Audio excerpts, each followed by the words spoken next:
He had spent his whole life exploring the Middle East, a man familiar with the mysterious inscriptions and hieroglyphs of the pharaohs, and what they might reveal about the biblical stories. David Rohl, author, historian, and Egyptologist, is an agnostic, someone who remains unconvinced of the existence of God. Yet, he clearly sees archaeological evidence of the biblical Joseph, Jacob, and the early Hebrews in the Nile Delta region of Egypt. Rohl believes that many Egyptologists have missed evidence for the Exodus because they have been looking for it in the wrong time period.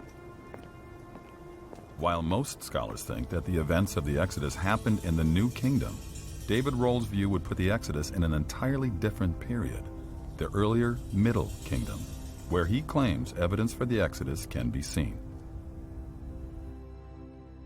I wanted him to explain why he had come to such a different conclusion than Manfred Bietek about Joseph and the early Israelites. Tell me, who is Manfred Bietek?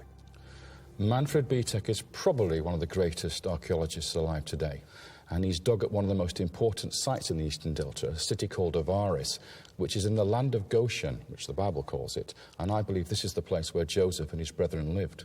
Well, I went to see Manfred Bietek. Right. And that's not what he said.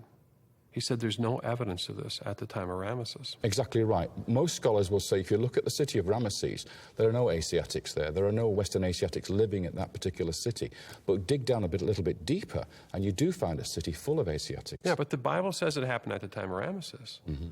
What are you saying? I'm saying that this particular mention of the city of Ramses, the building of Ramses, is what we call an anachronism. It's something that's been added into the text later by an editor. Mm-hmm. So what the editor is basically saying is, this is the place where the Israelites built the store city, and we know it today as Ramesses. Well, but in the ancient times, it was called Avaris. Okay, so the people would know the area, the region. The people of the Bible would have known where Ramesses was and where, therefore, their ancestors actually built the city.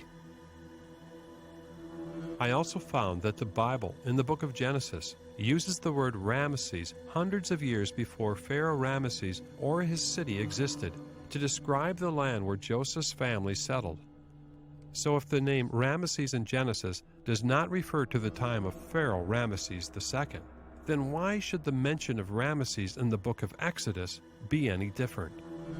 Now this Avaris is the city which lies under the biblical Ramesses. Ramesses of the New Kingdom, Avaris of the Middle Kingdom, the 13th dynasty. It lies underneath the city that's mentioned in the Bible.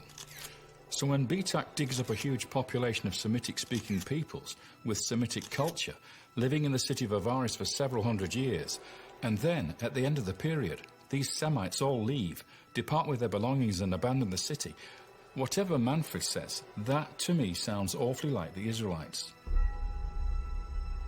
Well, what he told me was that there was no connection. Well, look at the evidence that you've got here. Right at the beginning, at the heart of this community, at the end of the 12th dynasty, we see a Syrian house appear. The Austrians call them Mittelsaal houses.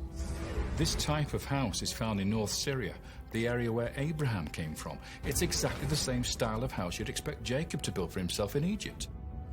And we know that the Israelites sought their brides from Haran in that region. They all went back to get their brides from there. So the culture that turns up in Egypt at the end of the 12th dynasty seems to have come from North Syria originally. So what is the connection with Joseph at Avaris? Well, after this house of Jacob, if we can call it that, is built, eventually it's flattened, and on top of it, an Egyptian palace is constructed, Egyptian architecture this time. However, the occupant was not Egyptian. The palace had courtyards, colonnades, audience chambers. There was even a robing room.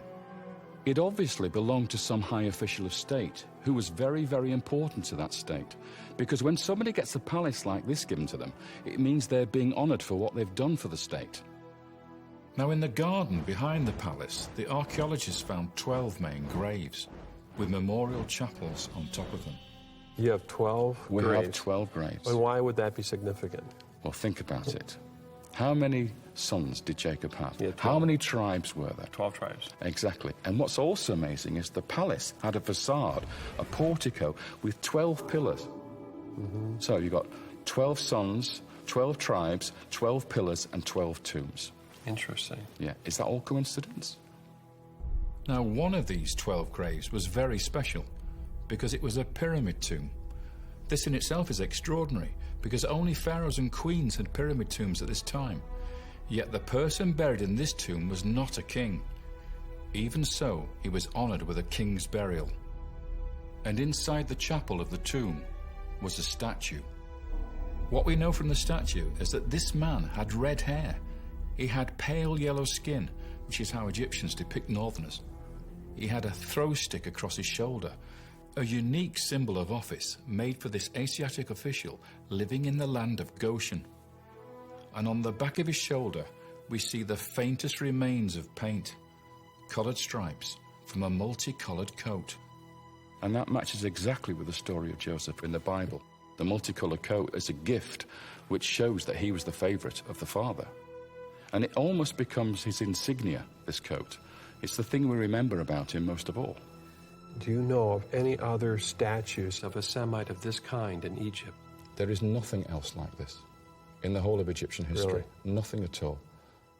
David Roll is not the only one to see a connection with Joseph at Avaris. Mahoney went to see Professor Charles Ayling, an Egyptologist who has also investigated the events of the Exodus and its connection to Egypt. Would it be unusual for a tomb to have a statue? No. It's unusual to have one this large. This would be probably twice the size of a normal human being. What does that tell you when the statue's larger? That it's a very important person. Now, of course, this is not a pharaoh's tomb or palace, but the man who lived there, you can identify his nationality by looking at the fragments of the statue. Three things. The hairstyle he has, which we often call the mushroom hairstyle. And then secondly, the weapon he carries over his shoulder called a throw stick, which we would associate with like an Australian boomerang. And then the coloration of the skin. The skin is yellow. All those things indicate that this would have been a Syro-Palestinian.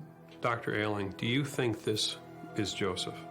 Either it is Joseph or it's somebody that has a career remarkably the same as Joseph did. It's just an incredible thing to find this at this time period.